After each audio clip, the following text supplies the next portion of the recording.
name Captain Marvel has a long history in comics, from one of the greatest Golden Age characters of all time to this guy who yells split. But since the 1960s, the name has cycled through a number of characters at Marvel Comics, starting with Kree warrior Mar-Vell and moving through many a character, some related to him and some who aren't. But the current holder of the name, and the one featuring in this month's new movie Captain Marvel, is Carol Danvers.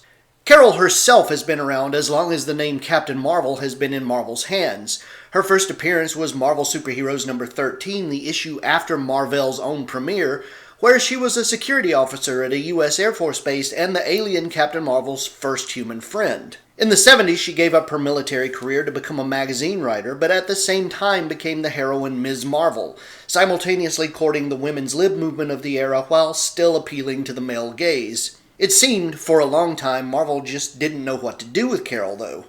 She lost her powers and palled around as an amnesiac with the X-Men. She became the cosmically powered Binary, returned to Earth and the Avengers as Warbird, and then returned to her Ms. Marvel roots before she finally claimed the Captain Marvel name to herself. Carol, to me, represents one of Marvel's strongest and most interesting female protagonists, and although I've done a Golden Age influence on superheroines before, I thought I'd take this opportunity to look more closely at, let's say 10 of them.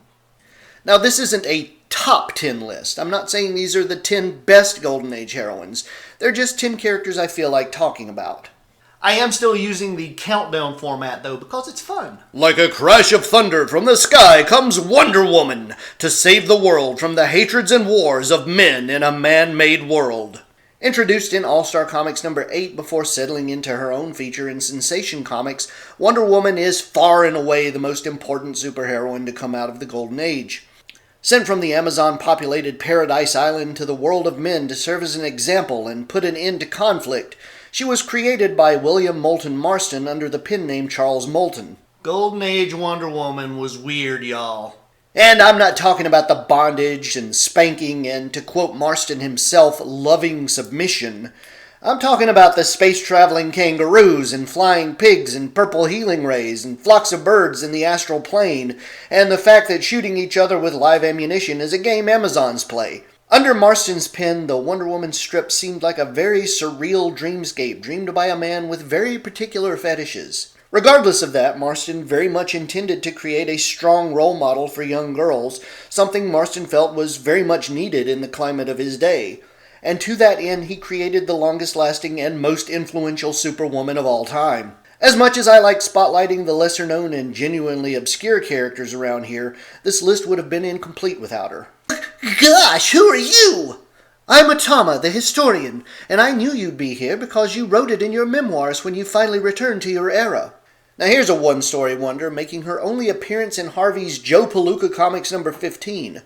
Atoma is a historian from the year 2446 who uses jet-propelled wings to help time-traveling young boy Dusty Rhodes fight some robots and get back to his own time after he discovers the time element with his home chemistry set and blows himself into the future. Atoma almost looks like, and bear with me on this description, she looks like she was designed in the more modern times to look like she was designed in the 40s. It's a very striking design and a very intriguing setup. A future that looks like a utopia to a young boy, but is a considerably fascist dystopia when described by Atoma. Add to that the artistic bizarreness of panels with only foreground elements and no backgrounds throughout, and panel layouts that shape themselves into the page numbers, and you have a very compelling feature that was maybe presented in the wrong era for the wrong audience. A note by editors asks if readers would like to see more of Atoma, but apparently the interest wasn't there. These infrared ray binoculars permit me to see in the dark, just as if it's daylight. The adopted sister of Sylvester Pemberton, the Star-Spangled Kid, Mary Pemberton was introduced in Star-Spangled Comics number 81, but it wasn't until the next issue that she put on a costume and began fighting crime as Mary, Girl of 1,000 Gimmicks, more conveniently called Gimmick Girl. For reasons of her own, she kept her activities hidden from her brother, assisting him just out of sight with her endless parade of gadgets and gizmos, both incredibly useful and utterly ridiculous. It wasn't long before she simply usurped the feature from her brother, along the way fighting a number of colorful foes ranging from the Rope to copycat criminal the Gimmick Guy, who turned out to be her last enemy as her strip ended abruptly with issue 90. Mary's post-Golden Age appearances have been minimal. She's the mother of Infinity Incorporated member Brainwave Jr., and she served as the leader of Old Justice, a misguided team of senior citizens who tried to shut down Young Justice. It looked like Courtney Whitmore's friend Mary Kramer was being set up to become a modern gimmick girl in the pages of Stars and Stripe before that was cancelled, and Gimmicks, an alleged daughter of Mary, is introduced and subsequently killed in the pages of Grant Morrison's Seven Soldiers. But the true magic of this quirky, fun character has never really been recaptured. Meet the most fascinating crook of all time, the Black Canary.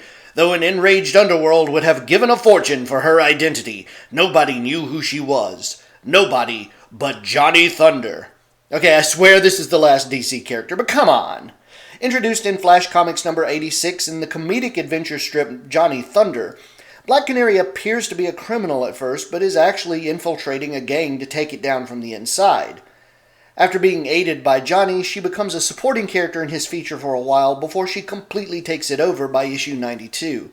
A hyper-competent character of many skills, Dinah Drake possesses no superpowers, except this one time she made some birds form a flying carpet for her, I don't know. She joins the Justice Society and just in general is an amazing character who, like so many Golden Age ladies, was introduced at the tail end of the Golden Age as superheroes were already dying out as a genre. Black Canary reappeared in the 60s to join the Justice League of America, although it's later revealed that this Black Canary is the daughter of the other Black Canary, even though she thought she was the original Black Canary and therefore thought she was married to her dad. Anyway, several continuity reboots have both fixed and cluttered the issue. Regardless, the modern Black Canary has some significant upgrades from her early days, notably the Canary Cry, a devastating sonic scream. She's also ranked among the top martial artists in the DC Universe and stands as possibly my favorite DC character who isn't named the Flash. Her long-time on-again, off-again relationship with Green Arrow is probably notable, although I prefer her endearing and much more intimate relationship with Barbara Gordon. Meet the golden-haired girl of the sea who blends clever wit and strength with the mighty Submariner as they wreak vengeance on the diabolical perpetrators of the Underseas Massacre. This is the story of The Coming of Namora. Introduced in Marvel Mystery Comics number 82, Namora is a cousin of Namor, the Submariner, who possesses the same phenomenal strength and the ability to fly and swim at fantastic speeds as her famous relative. Namora came late in the day for a Golden Age superhero, all the way in 1947 when many publishers were giving up. But Marvel wasn't ready to call it quits just yet and put their bets on bringing in girl readers with new characters like the Blonde Phantom, Sun Girl, Golden Girl, and Venus, and of course Namora herself. Namora's first appearance wasn't overly dramatic. Namor greets her like she's been there the whole time, and she serves mainly as a damsel in distress to be captured and rescued despite her alleged superhuman strength. But soon enough her role becomes more active and shortly she has her own title. Although it only lasted 3 issues, she would return again in the modern era where her daughter Namorita is a member of the New Warriors and Namora herself belongs to the Agents of Atlas. 2 lives are led by Brenda Banks, society girl. One as an idle heiress, the other as the elusive enemy of crime known as Lady Luck. In 1940, Will Eisner introduced his most legendary character, the Spirit, not in a newsstand comic book, but in a full-color comic supplement that was inserted in the Sunday editions of 20 newspapers across the country. Unlike the standard Sunday comic section, though, each of the 16-page Spirit supplements included a 7-page Spirit story, a backup feature starring a character called Mr. Mystic, and 4 pages of the adventures of Lady Luck. Meanwhile, Lady Luck also appeared in books published by Quality Comics, with adventures appearing in Smash Comics, which eventually became Lady Luck Comics. A wealthy socialite who seemed to be of the bored, do-nothing variety, Brenda Banks spiced up her life by dressing all in green and fighting crime as Lady Luck. A serious heroine in a silly world, Lady Luck encounters over-the-top villains while being courted by the bumbling and oblivious Count de Change. Her chauffeur, Piccolo, with an absurdly exaggerated Italian accent, is her constant companion, helping her fight crime when he's not chasing the ladies. Although her early adventures were written by Eisner under the name Ford Davis and illustrated by Chuck Mazusian, it was writer-artist Klaus Nordling's later work on the title that really punched the series up for me, with an excellent blending of cartoony and realistic, reminding me a little of the mood of Jack Cole's Plastic Man. Mention the name Tomboy, and the underworld shudders and crawls into its hole. Mention the name Janie Jackson, and her friends and family will tell you she's a perfect little lady. but nobody in the whole wide world knows that Tomboy and Jane are one and the same. The daughter of Police Lieutenant Charles Jackson, Janie is a seemingly demure and dainty young lady, but she's secretly Tomboy, a 14-year-old girl who can kick your ass, you and your buddies, all at once. An exceptional athlete and hand-to-hand combatant extraordinaire, she has the upper body strength to hold onto a wing of a commercial plane in flight, and the sheer determination to cut through ropes with a phonograph needle. It's really too bad we never got to see what she'd be capable of as an adult. Tomboy is well liked by police and citizenry alike, and even her own brother Bill has a crush on her superheroic alter ego, a situation that was played more for laughs than for awkwardness. She made a total of 4 appearances in Captain Flash by Sterling Comics, which isn't as bad as it seems, as Captain Flash only lasted 4 issues and Sterling Comics lasted just a little over a year. And number 3 will be next week when I present the entire first appearance of Nador Comics' most exciting heroine. That was a hint. Exciting. What was a hint?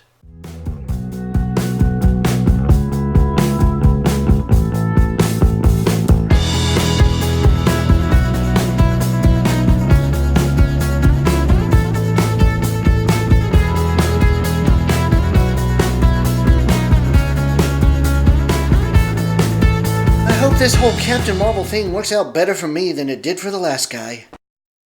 Wow.